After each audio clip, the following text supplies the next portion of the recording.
પ્રજાપતિ સમાજના ઈંટોવાળા પંચ પરિવાર દ્વારા શ્રી ખોડિયાવીર દાદાની શોભાયાત્રા સહિત યજ્ઞ કરાયો. રંગપંચમીના પાવન અવસરે આયોજિત આ ધાર્મિક પ્રસંગોમાં ઈંટોવાળા પંચ પરિવારે દર્શન પ્રસાદનો લાભ લીધો.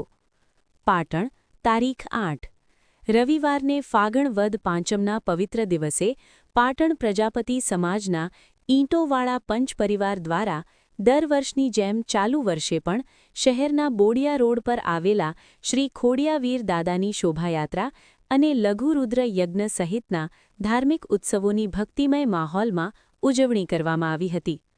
આ પવિત્ર પ્રસંગે શહેરના ગુગડી શાક માર્કેટમાં રહેતા યજમાન પરિવાર દિલીપભાઈ પ્રજાપતિના નિવાસ સ્થાનેથી વીરદાદાની ભવ્ય શોભાયાત્રા ધ્વજાદંડ સાથે ભક્તિ સંગીતના સુરો વચ્ચે પ્રસ્થાન પામી સુભાષ ચોક, જૂનાગંજ બજાર થઈ મોટી ભાટિયાવાડ સ્થિત રાજેશભાઈ પ્રજાપતિ અને પૂનમચંદભાઈ પ્રજાપતિના ઘરમંદિરમાં બિરાજમાન શ્રી વીર મહારાજના આશીર્વાદ મેળવી બોડિયા રોડ પરના શ્રી ખોડિયાવીર દાદાના સ્થાનકે સંપન્ન બની હતી. આ શોભાયાત્રાનું શ્રી પદ્મનાભ મંદિર ટ્રસ્ટના પ્રમુખ યશપાલ સ્વામી સહિત સમાજ આગેવાનોએ સ્વાગત સન્માન કરી વીરદાદાના આશીર્વાદ મેળવી ધન્યતા અનુભવી હતી. શ્રી ખોડિયાવીર દાદાના સ્થાનકે આયોજિત હવન યજ્ઞમાં યજમાન પરિવારે બિરાજી શાસ્ત્રોક્ત વિધિ સંપન્ન કરાવી હતી.